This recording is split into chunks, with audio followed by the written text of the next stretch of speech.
Hello and welcome into Knit Habits. I'm so glad that you're with me.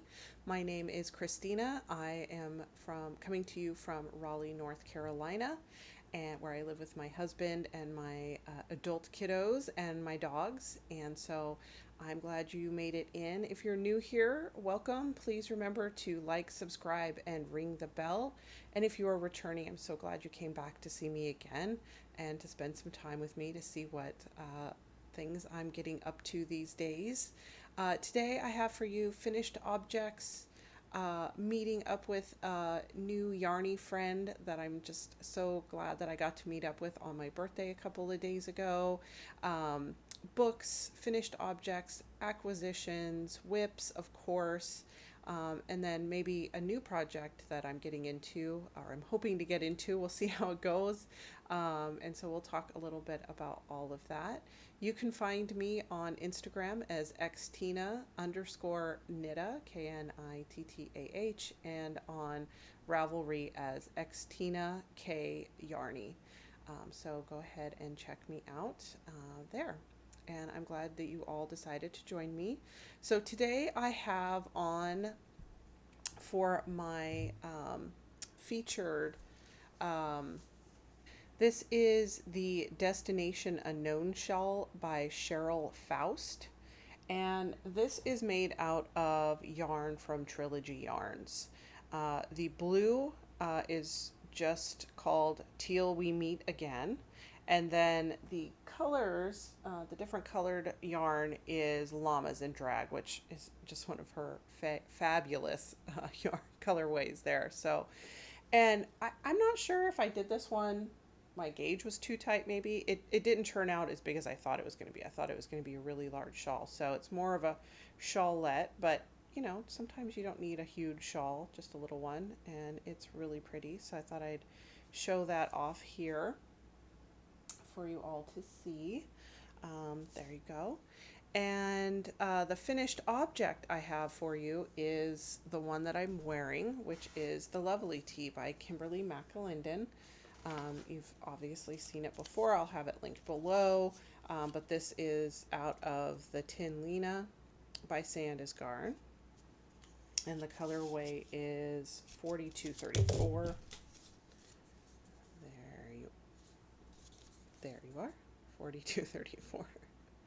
All right. So this is just it is lovely. She did name that correctly. With these really pretty sleeve details, which I just think are so fun and feminine, really nice. Some short rows, and then just stockinette for the rest of your life. It was forever. And then just a real quick bind off down here. I think it's just a 1x1 rib. I decided to do a twisted rib so that knit stitch is sticking out. But yeah, it's really long, which I appreciate. A long sweater, and that way you can wear it with whatever.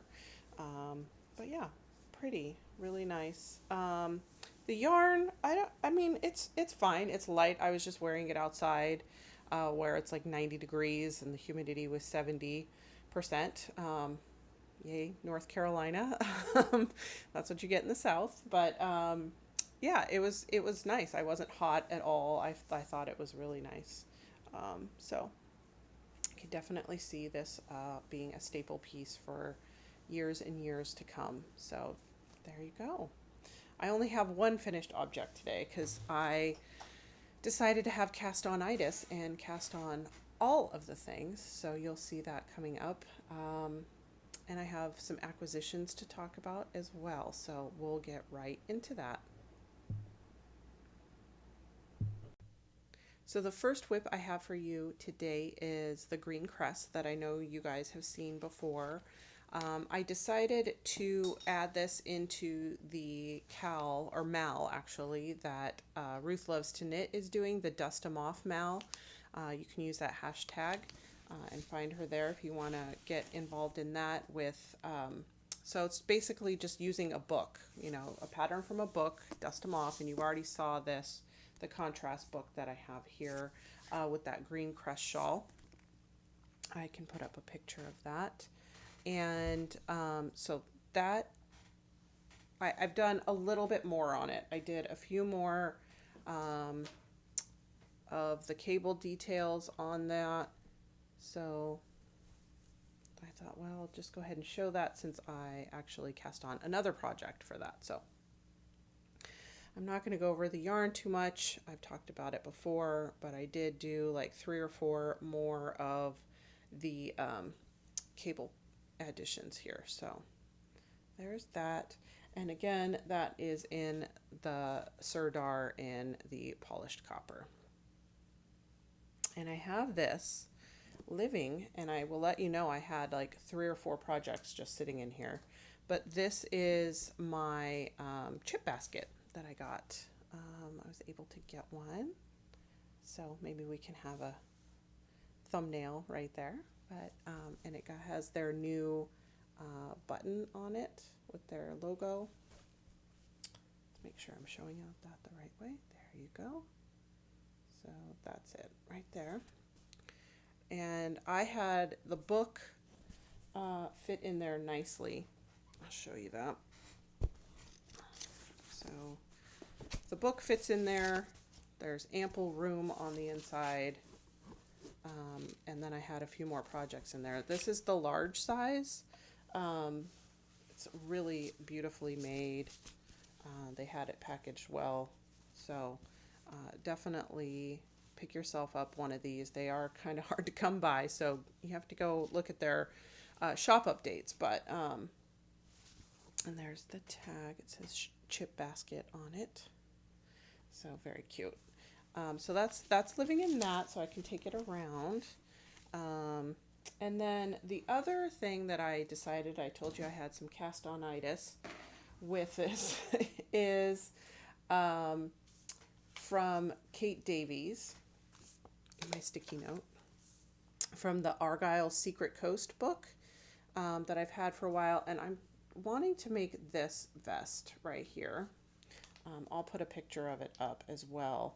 And I decided to use some yarn that because she says dust them off, go into your deep stash. So that's what I'm doing. My deep stash, this is a Knit Crate yarn.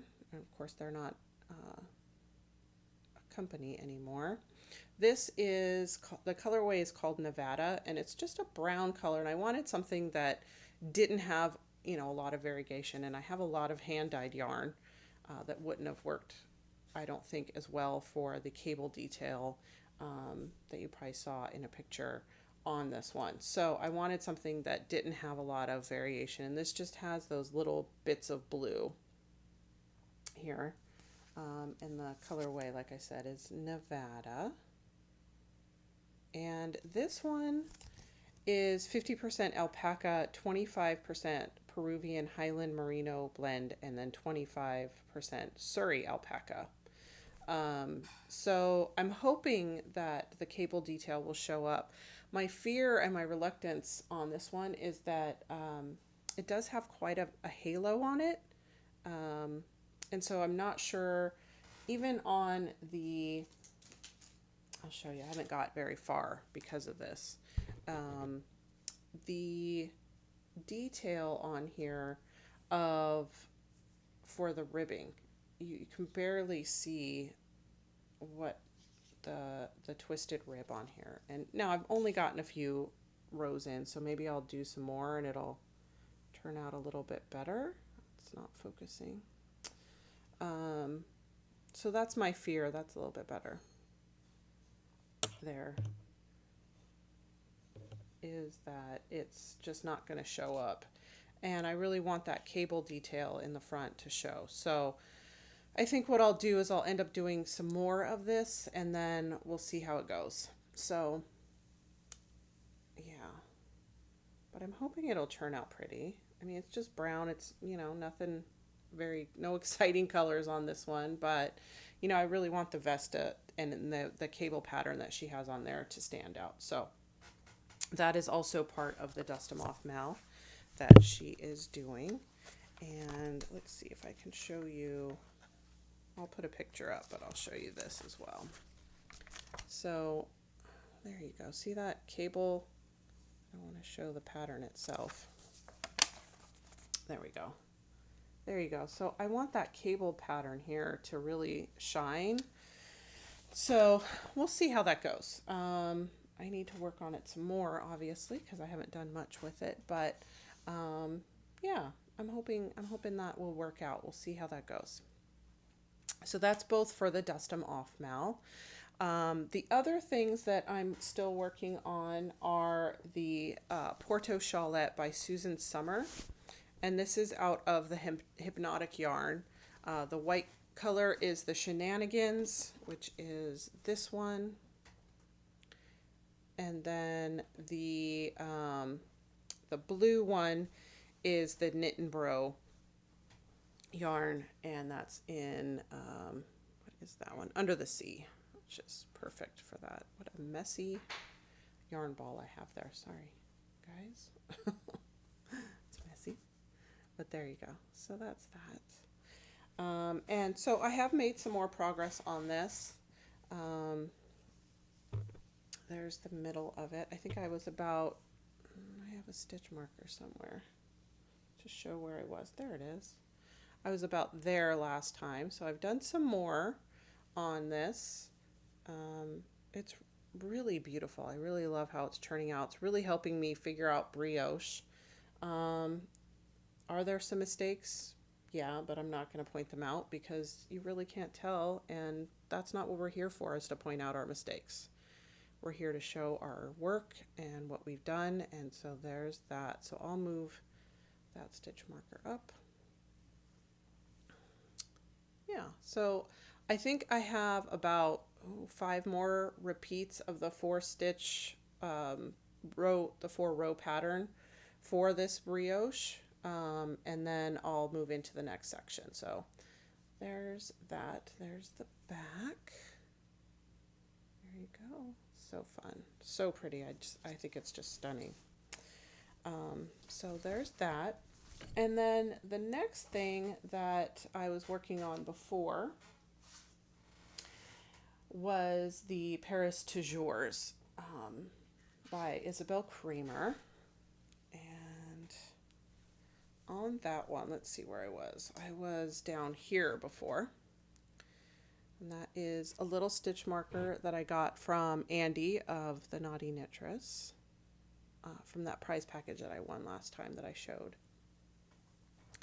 So there is that. This is, I know I said on the last podcast, I won't remember the pattern. I apparently lied. I did remember the pattern, but yeah. So that's really fun, and it's already enormous, and I still have 2 more pattern repeats on this one. And this is out of the Henry's Attic Peruvian Tweed. It's just a gray color. It's 100% alpaca. There you go. So I still have a whole nother 600 yards of this, and I still have this to go. So there we are. So really fun pattern. If you want just a simple knit, I would definitely recommend this one. It's beautiful. And then I also could not stop myself from joining into another cowl. And this one is being run by Carrie of the Creative Obsession and Michelle from the Naughty Knitwit. And it is the Knit Chat Cowl. And that's in, they're using the hashtag Knit Chat Cowl Cal. And it's by Chit Chat Knits. And this yarn I picked up on my birthday when I was able to meet with Tania and her beautiful daughter Harvest of the Breakfast Crew. And I'll have some pictures up of us getting to meet. And it was absolutely fabulous to be able to do that and share my birthday with them. And that they took time to meet up with me when they were out here for a trip when, they didn't have to, and it was just awesome that they definitely, decided to do that. So forever grateful for that experience, and I hope that we have a long friendship and we'll be able to meet over more times. So this is being made out of Biscotte. And it is made, it's French Canadian, and there's the name of, let's see if I can get that to go. You probably can't even see that on there. But in English, it means wizard's scarf. So I'll have it linked below so you can see it though. But that's it. And it's just superwash merino nylon. And it is so, just, it's gorgeous. I love this colorway. Here you go. And it's just yellows and pinks and oranges. Oh, it's gorgeous. Absolutely gorgeous. So I just cast this on today. And this morning while I was watching a podcast, I was watching Hohi's Knitting Journal. So I just cast this on. It just started, and I just got through this ribbing.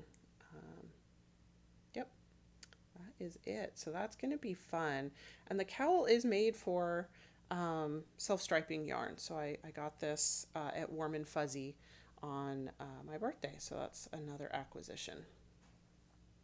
So absolutely gorgeous. So I'm looking forward to that. And that is everything that I have been working on and casting on. So I will jump into the rest of the acquisitions that I have. You saw the chip basket and you saw the biscotte yarn. And so this is just living in the bag from Warm and Fuzzy from Cary, North Carolina. And so what we got there was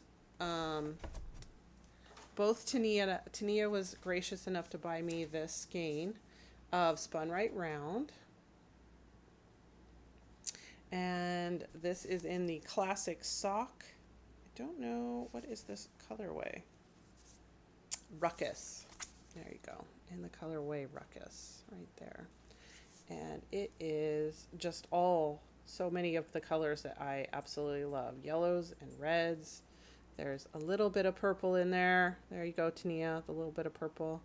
Pinks. So all of those colors that I love. And this is 438 yards, 100% superwash merino from Spun Right Round. So there you go. There's the back. There we go. All right. So maybe Tania and I will make something that's the same or something. I don't know. We'll see. We'll talk. We'll have to talk about that, girl. So there you go. So that was fun. And then this yarn, which I just couldn't not buy because I just love the scummy kind of color that this is. And I got two of these. This is in Aran Weight yarn. This is by Black Elephant, and the colorway is Acid Hologram. And this is 100% superwash merino as well. So I got two of those, and this is Slytherin stitch marker. I actually did the quiz on the website for that, and twice, because the first time I did it, I got Slytherin, and I was like, oh, I don't want to be Slytherin. I don't want to be the bad guy. And then I did it again years later. It was the same thing, and I was like, okay, I'm Slytherin. I'm just going to have to go with it. So I saw that at the yarn store and picked that up. But this yarn, oh my God, it is so freaking gorgeous. I just love it. Look at that dark green right there and the red. Oh, it's gorgeous. It's more, yeah, that's more true right there. That's more true to color. So I am going to make a cowl with this one. So this yarn is going to be the Azka bandana cowl. I'll put a picture up by Jenny Noto. I think that'll be really pretty, and it definitely takes two skeins, so that's what that will be right there. And the other thing I picked up, I didn't pick this up from Warm and Fuzzy, but I bought it, and I have to say I haven't bought a lot of Chelsea Luxe yarn, but her yarn is absolutely gorgeous. So this is Chelsea Luxe Zodiac collection, This is the Cancer colorway because I am a Cancer with that July 13th birthday. And this is in her Chelsea Luxe 80-10-10 base. And it's the colors for the Cancer zodiac sign. And that is just, oh, it's so gorgeous. So this is going to be the Sephora by the Woolly Wormhead. I'm going to make the beret version, I believe. I just think that would be adorable in this. And since I lost the only other hat that I had, I do have the one that I talked about last week, or last time, but that's the only other hat that I have because I lost another hat when we went to Washington, D.C. in February. So I'm trying to get back up on that. I don't wear a lot of hats, but I would like to wear more. So and look how pretty. Oh, I just love these colors here. So that's that. And let's see. I think that's all that I've purchased. Oh, the other thing that I am going to attempt to do, we'll see how it goes. I did purchase from Mary Maxim some plastic canvas things to do. And I did get teased by my soon-to-be daughter-in-law that I'm doing all of the old lady things. And yes, I am. I'm going to do all of the old lady things. That's okay. This one is the Spooky House tissue box cover. Look how cute that is with the, hold on, right there. With the Kleenex comes out like the little chimney. It's so stinking adorable. So, yeah. So my husband and I spent a bunch of time cutting out the plastic canvas for this yesterday. They could definitely do a better job, like have it traced on the plastic or have the paper that they tell you what ones to trace. They could have it true to size. That would be helpful. It is what it is. We'll see. I've never done that before, so we'll see how that goes. And then the other one that I purchased is this Christmas one because I just thought this was adorable. The Christmas countdown. And that was in there. And it comes with everything. So it comes with the plastic canvas. This is the bag it comes in with, the plastic canvas. And then it comes with all of the acrylic yarn that you use for it as well. So all the colors you need are right there. So yeah, we'll see how that goes. Like I said, I've never done it before. Maybe if you guys have, you can tell me what you think about it. That would be lovely. Because I've never done it before. So there is that. The other things that I wanted to talk about are the books that I've read. The first one is called Happiness for Beginners. And it is a book that takes place in England. And it is the narrator, the protagonist in the book is a lady that has she lives with her husband. They manage a house that is like a historical house. And it's kind of run down. The garden, there's a lot of garden and she takes care of that. And, they have kind of a troubled marriage. He is reupholstering furniture, but it's not really what he really wants to be doing. They have their 2 kids, which I believe are 2 boys, age probably around 10 and 8, I would say. So school age kids, so she's busy doing that. There's a sister-in-law in the book that's just kind of has a lot of money, kind of flighty. The book is about her, and she is writing her journal entries. And so it's, different days throughout, I want to say the beginning of the year to August, September-ish. And in there, her husband leaves her, and, just her journey through that. And her sister-in-law is very helpful. And so there's some love and romance and tragedy and getting, some getting back together kind of stuff. So I read that, and that's by Catherine Center, Happiness for Beginners. And by read, I mean I listened to it. because it's, yeah, I can't read. If y'all can read and knit at the same time, you're like superstars. I cannot read and knit at the same time, at least not yet. We'll see. Maybe we'll get there. The other one was by it's called Lucy by the Sea by Elizabeth Strout, and that was recommended by one of my leads at work. She had read it and said that it was very good. It is very good. It is written from the perspective of a woman that's probably in her late 60s, maybe early 70s. It is through the pandemic, so if that's still a trigger, place for you, I don't know that I would recommend it, but it is through the pandemic, and she goes and lives in Maine with her ex-husband, and that their journey, and they have 2 adult kids together, and so they make they're part of the book and the story as well. That book really touched me in the fact that one of the things she says in the book is that someday you won't be able to pick up your children anymore. And I don't know why I teared up when she talked about that part, because it's true. I mean, as a parent, you have your kids, and they're, they get heavier, obviously, and so there's times where you're just like, oh, I don't want to pick you up again, right? But I think the thing that sometimes is hard in those moments, being present in the moment, being mindful in the moment, right, is to remember that someday it'll be the last time you pick up your child.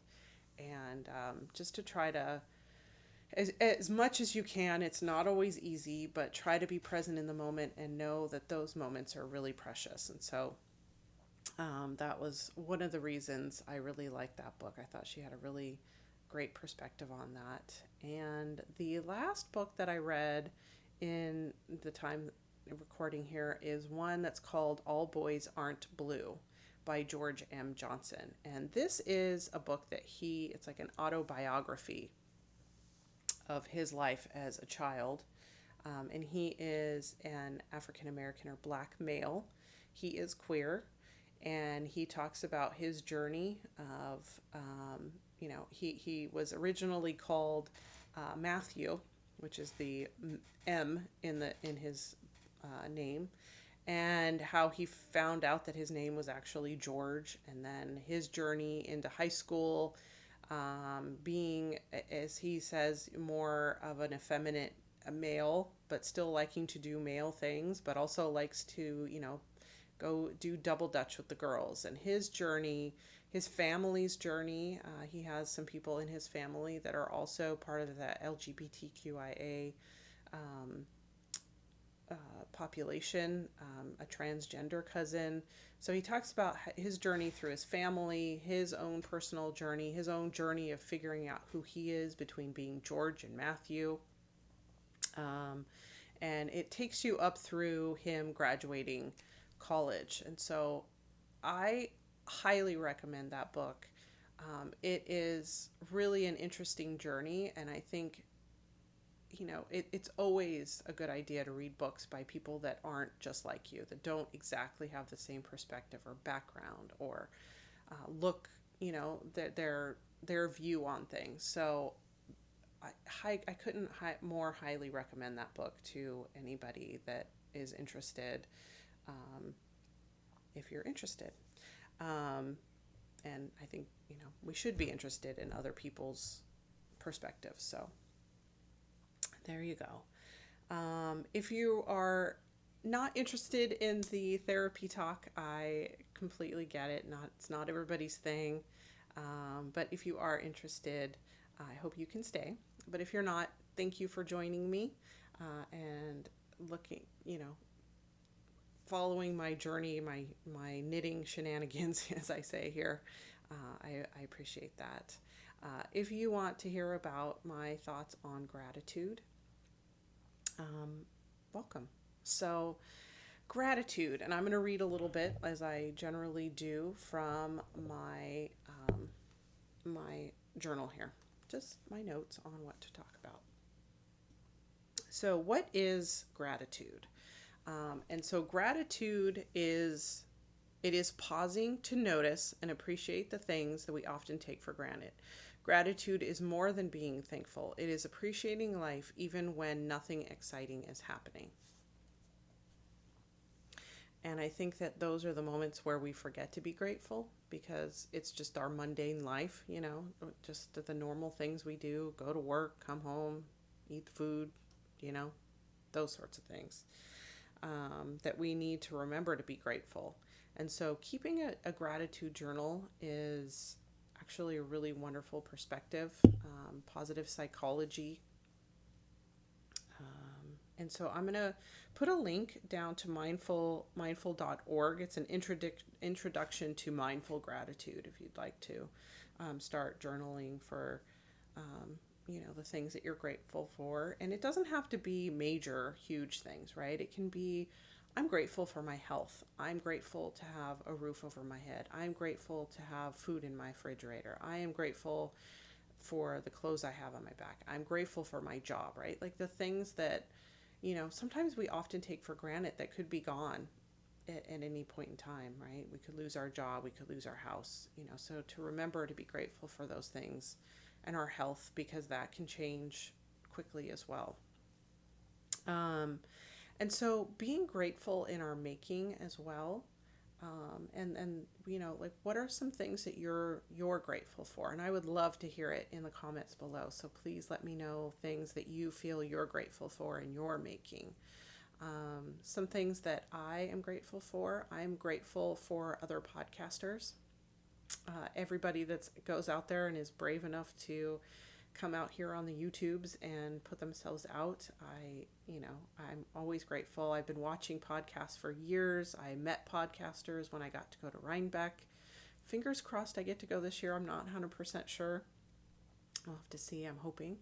But I'll let you know on that one. And so grateful for that journey. Grateful to get to meet them. I've met the guys from Fiber Hustle. I got to meet Carrie from The Creative Obsession and Chevy from Chevy Rowell. And I got to meet so many people. Nancy from Trilogy Yarns, the Knitting Posse, the Grocery Girls. So many of them in it. So I'm grateful for that. I'm grateful for the community and just how it makes people, you meet another knitter, right? And you're kind of in, even if they're not a knitter, they're somebody that crochets, like Tania from, she also knits, but she mostly crochets, right? From the Breakfast Crew. And, you just meet somebody that's into the fiber arts, spinning, knitting, dyeing yarn, whatever it is, felting, whatever. And so, you're just one of them, right? So that's an awesome thing. Other things that I'm thankful for in my making is to be able to, just wear beautiful things that maybe somebody else designed. I don't know if I'll be a designer someday, maybe, who knows. But taking what other people have designed and making it your own, and being able to modify things a little bit, like this with myself. I modified the end part, right? I followed the pattern, but I did a twisted rib, so we have the ability to take somebody else's creation and make maybe little modifications that we like. Textures, colors, friends, community, all of that, I'm thankful for every day. And I hope that you guys will put down what you're grateful for in your making, whether it's crochet, knitting, spinning, whatever it is, painting, sewing, anything like that. I hope that you guys are able to let me know what you're grateful for. And that is about all I have for you today. And I look forward to talking more in the next episode. And if you can, pretty please, like, subscribe, and ring the bell. And I hope you all have a wonderful rest of your day. Bye-bye.